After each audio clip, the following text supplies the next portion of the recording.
দেখুন বন্ধুরা, এবার সবগুলো পুড়িয়ে নিয়েছি। এবার আমি দরজায় পুড়িয়ে দেখাচ্ছি।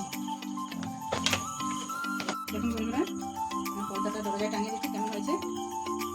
ভালো লাগলে ভিডিওটি লাইক, শেয়ার, সাবস্ক্রাইব করে দিন।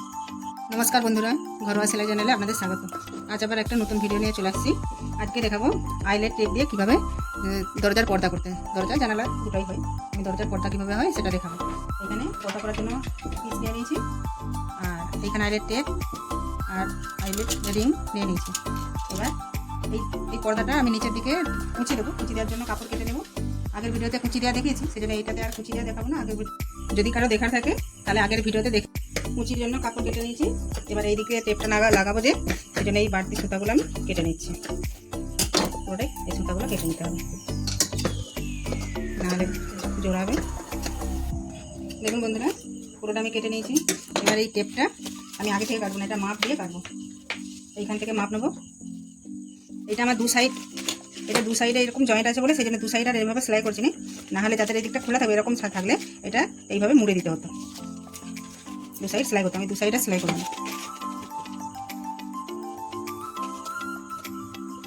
আমি এটাকে এইভাবে সেলাই করে নেব।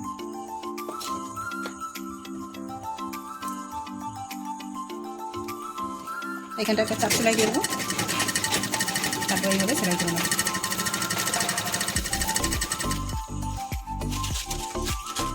আগে থেকে কেটে নিলে ছোটো বড়ো যদি হয়ে যায়, সেই জন্য আমি এটা বসেই সেলাই করছি, শেষে কেটে নেব।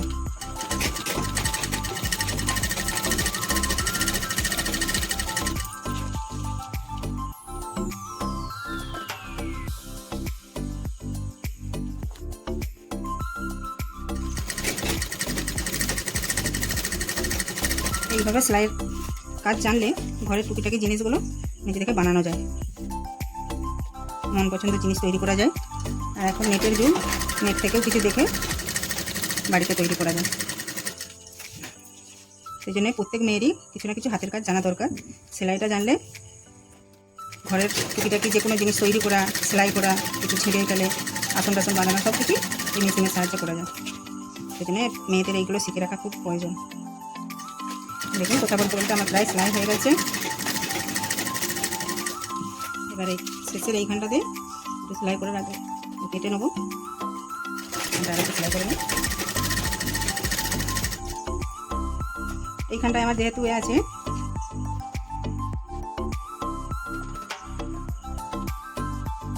এই সোজা কেটে দিই।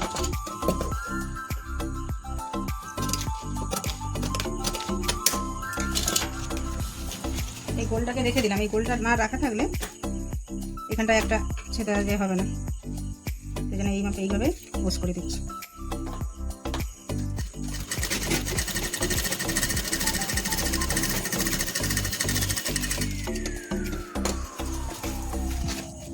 এদিক সেলাই হয়ে গেছে, আবার এইটাকে এইভাবে মুড়ে নেবো। মুড়ে নিয়ে এদিকটা সেলাই করবো। এটা একটু সাবধানে করতে হবে। আবার চাপ সেলাই দিতে নেই। এইভাবে আমি পুরোটা সেলাই করে নিচ্ছি।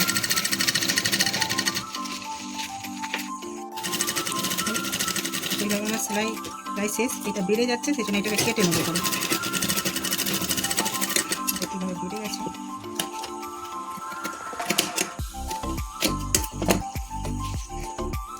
এইটা বেড়ে গেছিলেও সমস্যা হচ্ছে বলে এটাকে কেটে ফেলে দিয়েছি। এবার এই দিকটা সেলাই হয়ে গেছে, এবার এই দিকটা আবার সেলাই করে দেবো।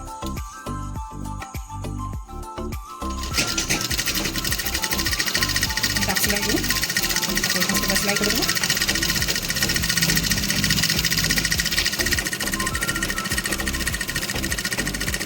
বিয়ের পর সেলাই শিখতে গেলে প্রথম অনেক লোক অনেক কিছু কথা বলবে, সেই সব কথা কানে না দিয়ে নিজের কাজে ধ্যান দিতে হবে। আমি যখন শিখতে বেরিয়েছি, কিছু শিখে তারপরেই আমি ছাড়বো। এইরকম মনে জেদ নিয়ে যদি কাজ করা যায় তাহলে ঠিক একদিন না একদিন শেখা হবে। নাহলে লোকের কথা কান দিয়ে যদি বসে থাকা, কিছুই শেখা যাবে না। কথা বলতে বলতে আমার সেলাইও হয়ে গেছে। এবার আমি এইখানে হাতে করে বোঝা যাবে, এইখানে হাত দিয়ে দেখলে বোঝা যাবে যে এইখানে গোলটা আছে, ছেঁড়াটা যে আছে সেটাকে আমি কেটে নেব। এখানে বোঝা যাচ্ছে।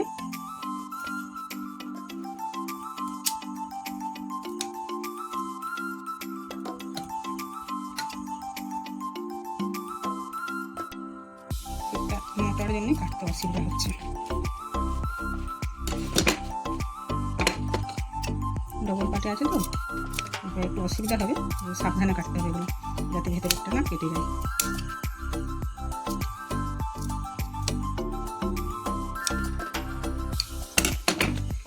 এটা যে কাটা হচ্ছে এই যে রিংটা আছে এটা মাপ করে দেখে নিতে হবে এটা পোড়ানো যাচ্ছে কিনা। যে আমার ছোটো হচ্ছে পুরো কাপড়টাকে কাটতে হবে, পুরো কাপড়টা না কাটলে ওটা পোড়ানো যাবে না।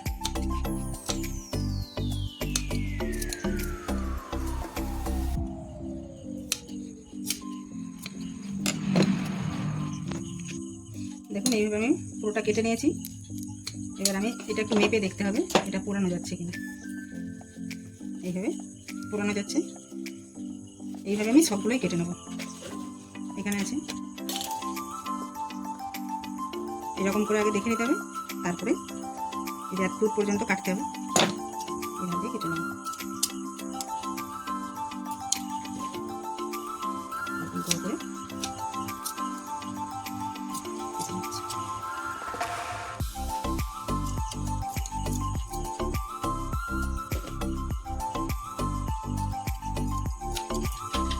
ছিটটা এত শক্ত কাটা যাচ্ছে না।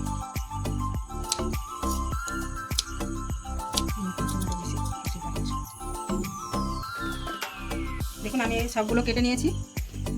যারা কাটতে অসুবিধা হবে এরকমভাবে তো দাগ দিয়ে তারপরে কাটবেন, তাহলে আর অসুবিধা হবে না। আর এইবার আইলেট রিংগুলো পরিয়ে নিচ্ছি, কীভাবে পরে দেখতে থাকুন। এইভাবে প্রথমে পরে দেবো, তারপর এটা যে এইটা আছে এইভাবে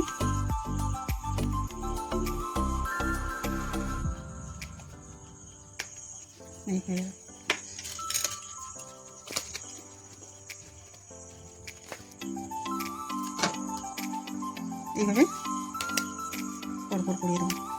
এখানে দুটো খাঁজ আছে, এই দুটো খাঁজে আটকে যাবে দিয়ে দিলে পারে। প্রথমে এই দিক দিয়ে পড়াতে হবে, তারপরে এরকম করে নিয়ে এটাকে এইটা উঁচুটা উপর দিকে ভিতর দিকে থাকবে আর এই লেভেলটা উপর দিকে থাকবে। এইভাবে খাঁজে আটকে গেল, এইভাবে পরপর আমি পরিয়ে নিচ্ছি। কোনো কাজ ছোট নয়, কাজ শিখতে গেলে ধৈর্য ধরে করতে হবে, লক্ষ্যে পৌঁছানোর জন্য একটু কষ্ট করতে হবে। প্রথমে আমিও এইসবগুলো জানতাম না, কিন্তু পরের পর একটা একটা করতে করতে এসব নিজে হাতেই তৈরি করতেছি। ভালোও লাগে, একটা ছিট দিয়ে কেমন সুন্দর ঘরের জিনিস তৈরি হচ্ছে, সেটা যখন তৈরি হয়ে যায় দেখতেও ভালো লাগে আর মনে আনন্দও হয়। এইভাবেই সবগুলো পরিয়ে নিচ্ছি। দেখুন আমার এগুলো পোড়ানো হয়ে গেছে, সব পরিয়ে নিয়েছি। আর আগে এই কুচিও করে নিয়েছি, আর কুচিগুলো এই ভিডিওতে দেখায়নি। যদি কারো দেখার থাকে তাহলে আগের ভিডিওতে দেখে নেবেন। আমার পর্দাটা রেডি হয়ে গেছে, ভিডিওটা বেশি লম্বা হয়ে যাবে সেই জন্য এটা আর দেখায়নি। আমার পর্দা রেডি হয়ে গেছে, এবার আমি দরজায় করিয়ে দেখাচ্ছি।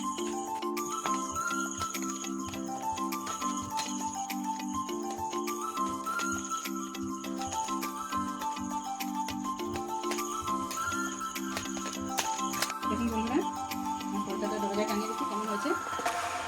ভালো লাগলে ভিডিওটি লাইক শেয়ার সাবস্ক্রাইব করে দেবেন।